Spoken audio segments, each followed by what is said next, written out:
For over 1,000 years, the monuments of ancient Egypt stood silent. Their mysterious carvings were treated as magical symbols rather than a written language. The key to unlocking this lost world was buried under the desert sand.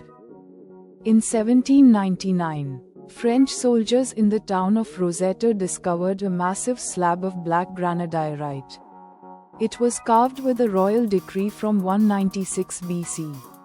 Written in 3 distinct scripts: hieroglyphic, Demotic, and Ancient Greek, this stone was the ultimate translation key.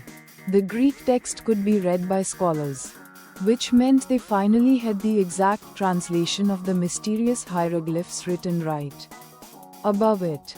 But decoding it would take another 2 decades.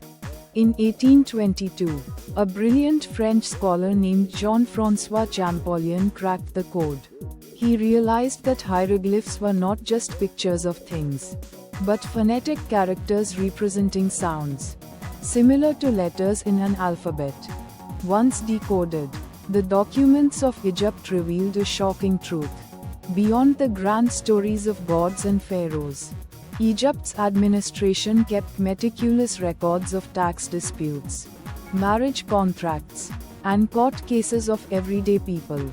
The Elephantine Papyri, found on an island in the Nile, documented the daily lives of Jewish soldiers and their Egyptian neighbors living in harmony, trading land, and resolving legal disputes over 2,500 years ago.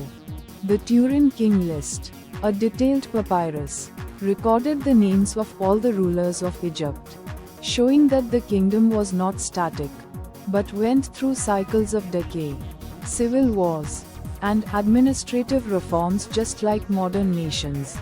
The true legacy of Egypt was not their pyramids of stone, but their mountains of documents. The Rosetta Stone proved that the thoughts of ancient humans could outlast the stone structures built to contain them.